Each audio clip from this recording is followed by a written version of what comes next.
And you mentioned about your experiences with Andre the Giant, working as a partner and against him. What was he like as a person with you? If he liked you, he was great. If he didn't like you, he wouldn't give you the time of day. Because you got to realize, man, he was in a situation unlike any human I ever knew, because I didn't have other humans around me that were with that look and that size. He never could hide from being Andre the Giant. There wasn't no incognito in that deal, right? No. And he had to be there, and people always was like gawking at you. It don't matter where he was or whatever he does. How are you going to hide that? And I don't know how he stood up under it, probably as well as he did, but he was good to me. He was a different kind of guy. I think about him a lot even now. He's been gone for a long time. I kind of wish he could have lived longer and had a more of a say in seeing what happens in our world, in our businesses has changed, and he could have got a few more accolades while he was alive. But it was just a real pleasure for me as an old boy from down in Kentucky to crawl up in the ring and Andre and Hulk Hogan and, you know, Studs and Bundys and Pipers and the who's coming through, and if it's Dusty Rhodes, Harley races, and all these guys. I would have never dreamed that coming up, man, you know. And Andre, of course, is probably the big, that's the one everybody talks about because he was so fabled. And, you know, it meant a lot to me at the time. It means a lot to me now to think about it. And our relationship was like that, you know. We got on a plane one time in Miami, day after Christmas. We were doing these matches all around the country with Andre and I and Captain Lou Albano, 3 men. We were doing 6-mans with Bundy and Stud and Bobby the Brain Heenan. And we did a big show in Miami on Christmas Day. Depressing, you know, because it's beautiful, hot, and, you know, I don't want to see that. I'm a country boy. I want to see a little snow, you know.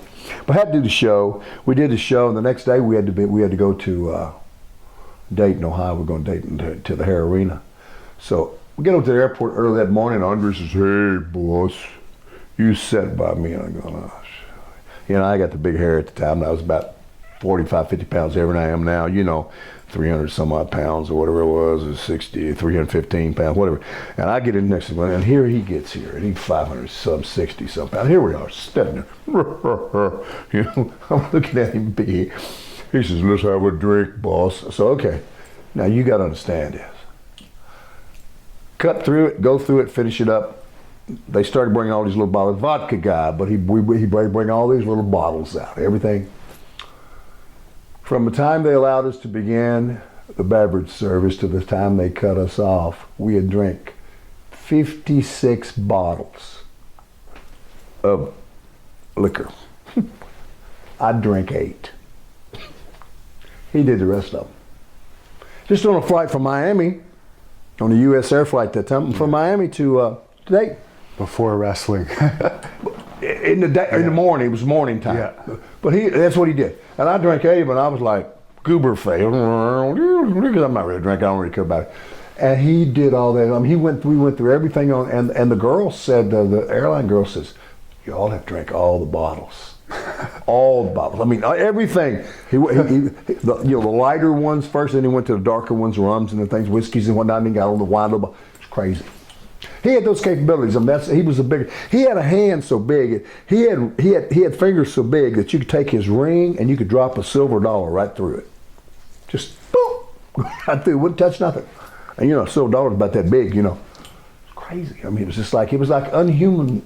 You know, and when you wrestle with him, it was great. But when you wrestle him, you'd hit his body. You know, from working with boys, he was like hitting if you've been on a farm and you ever grabbed a cow or a horse's body and felt how that big old, that's what Andre's body felt like. It wasn't, you knew it wasn't a normal deal. It wasn't like regular human proportions. And it was great, man. I mean, just to be around him and, you know, hang out with him. But I enjoyed working with him in tag partners. That was a lot of fun. It's quite a lesson to have to wrestle him, you know, because he wouldn't suffer any mistakes that you do out there. You know, he was pretty unforgiving.